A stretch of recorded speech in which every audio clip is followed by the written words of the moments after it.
Dan teman saya Ridwan yang berhalangan hadir nomor absen 24. Ya. Lanjut. Nah, di sini anggota kelompok kemudian ini saya akan membacakan punyanya Ridwan. Ibu ada apa itu pelanggaran hak dan pengingkaran kewajiban. Pelanggaran hak adalah tindakan yang melanggar kebebasan orang lain. Kemudian pengingkaran kewajiban adalah perilaku yang menjadi yang tidak mau melaksanakan kewajiban secara bertanggung jawab. Ya, betul, Bu. Lanjut.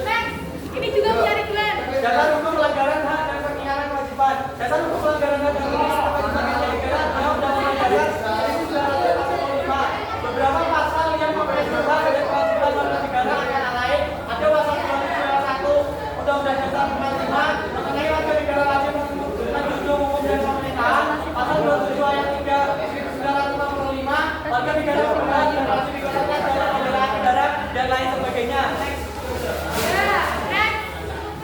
Selanjutnya.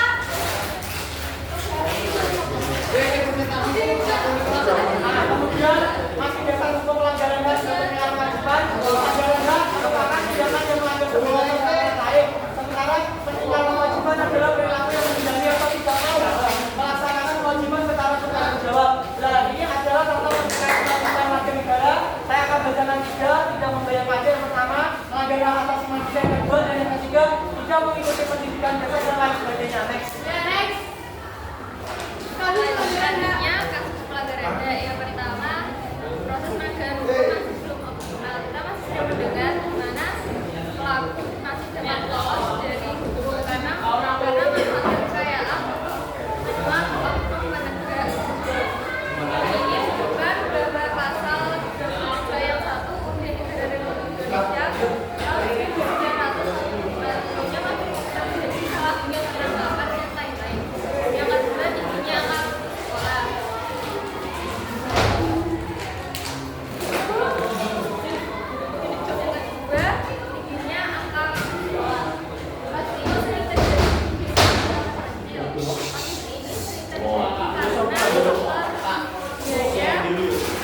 yang menunjukkan pasal nomor 1 ayat 1 Undang-Undang Indonesia tahun 1945. Maksudnya di bidang pendidikan adalah tingginya angka putus sekolah. Yang ketiga, pelanggaran hak warga negara daerah organisasi saat ini adalah tingginya angka pengangguran dan kemiskinan di Indonesia pada pasal 27 ayat 2 Undang-Undang Negara Republik Indonesia tahun 1945. Dan yang terakhir, contoh pelanggaran yang masih sering terjadi adalah kasus pemaksaan dan kekerasan dalam rumah tangga. Meskipun hak asasi manusia sudah terjadi pada pasal 28A hingga 28 C Undang-Undang Negara Republik Indonesia tahun 1945, pelanggaran tersebut masih kerap terjadi. Nah, baik, kita bisa lihat dari penjelasan Kak Yaya bahwa kasus pelanggaran hak dan kewajiban itu tidak semata-mata terjadi begitu saja, melainkan ada beberapa faktor atau pendukung seseorang bisa melakukan pelanggaran hak dan kewajiban tersebut. Nah, maka dari itu pentingnya setiap warga negara untuk menghormati hak asasi manusia. Nah, di sini saya akan menyampaikan beberapa faktor seseorang melakukan tindakan pelanggaran hak ataupun kewajiban. Yang pertama ada sikap tidak toleran. Sikap tidak toleran ini adalah kurangnya rasa penghargaan atau rasa hormat pada orang lain. Ketika seseorang tidak memiliki rasa tersebut, maka seseorang akan menganggap rendah orang lain karena mengabaikan keberadaan mereka. Next. Selanjutnya adalah penyalahgunaan kekuasaan. Nah, penyalahgunaan kekuasaan ini ketika seseorang memiliki jabatan seperti presiden, bupati, gubernur dan sebagainya. Namun seseorang tersebut menyalahgunakan kekuasaan tersebut, maka bisa melanggar hak orang lain karena seseorang tersebut yang memiliki kekuasaan akan bertindak semena-mena karena mereka memiliki kekuasaan. Next. Ya. Kurangnya next. Selanjutnya adalah kurangnya kesadaran kesadaran berbangsa dan negara. Ketika seseorang tidak memiliki kesadaran berbangsa dan bernegara, maka mereka menganggap tidak perlu menghormati orang lain. Nah, tindakan seperti itu bisa memicu terjadinya pelanggaran HAM.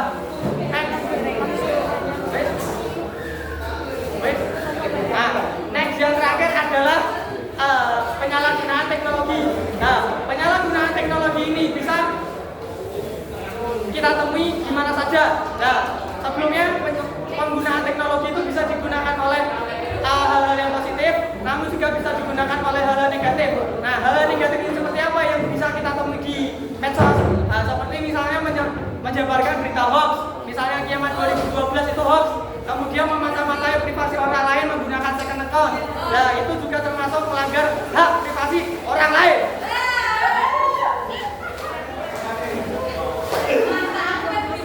Selanjutnya yaitu ada upaya mengatasi pelanggaran. Yang pertama yaitu perluas kerjasama internasional. Kerjasama internasional dapat dilakukan untuk mengatasi pelanggaran hak asasi manusia. Yang kedua, perkuat independensi peradilan. Proses hukum yang wajar, adil, dan imparsial harus dijamin. Yang ketiga, lindungi profesional hukum. Profesional hukum, medis, dan perawat kesehatan, jurnalis, dan hak asasi manusia harus dilindungi. Dan selanjutnya yaitu bangun sinergitas pemerintah dan masyarakat. Pemerintah dan masyarakat harus bersinergi untuk menciptakan kondisi yang aman dan tentram. Dan selanjutnya yaitu maksimalkan peran lembaga. Lembaga-lembaga yang berwenang untuk menciptakan yang berwenang menegakkan hukum seperti kepolisian, TNI, KPK, dan lembaga peradilan harus dimaksimalkan perannya. Selanjutnya kita akan membahas tentang peninggalan kewajiban warga negara. Yang pertama itu adalah pelanggaran terhadap kewajiban pendidikan dasar. Nah, peninggalan pasal 30 ayat 1. 31 ayat 1.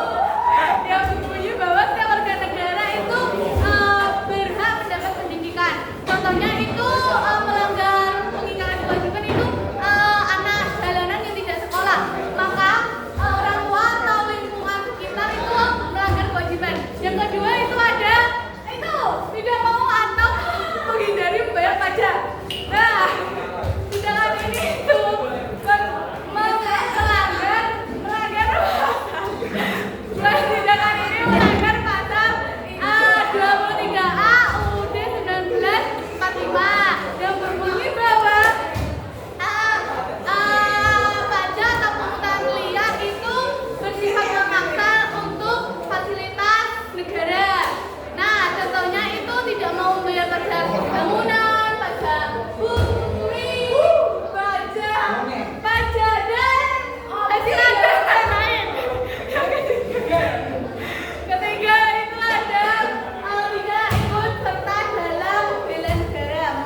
masyarakat tanpa adanya rasa takut akan konsekuensinya.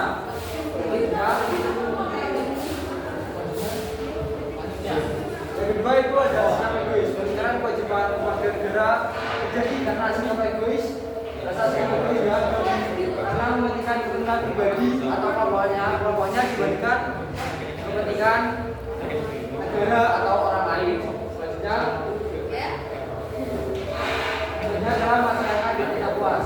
Faktor dari masyarakat yang tidak puas ini biasanya ketidakpuasan masyarakat terhadap kinerja pemerintah, kebijakan yang diambil, lalu penyelenggaraan pemerintahan yang tidak sesuai dengan harapan, sehingga ada memicu terjadinya pengingkaran kewajiban warga masyarakat, kewajiban warga negara, dan ketidakpuasan ini dapat memicu tindakan protes, demonstrasi, atau bahkan tindakan yang tidak diinginkan seperti melanggar hukum.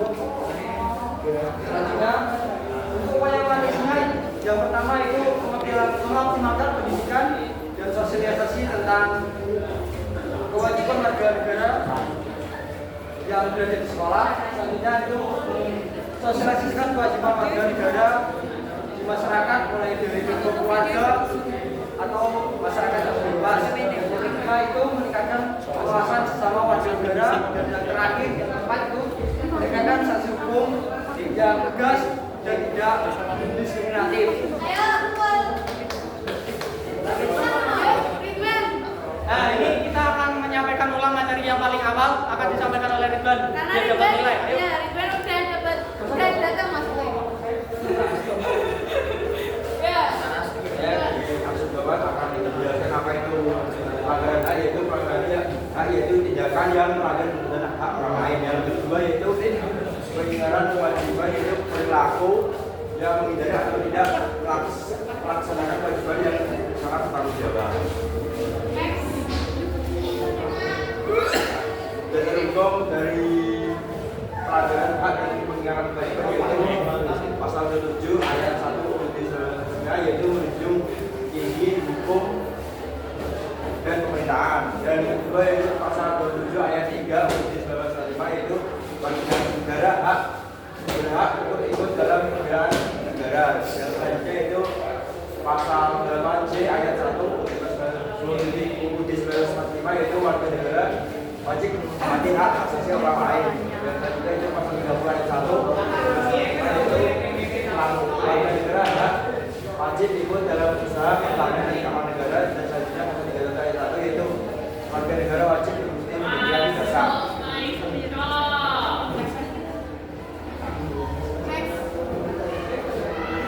Pelanggaran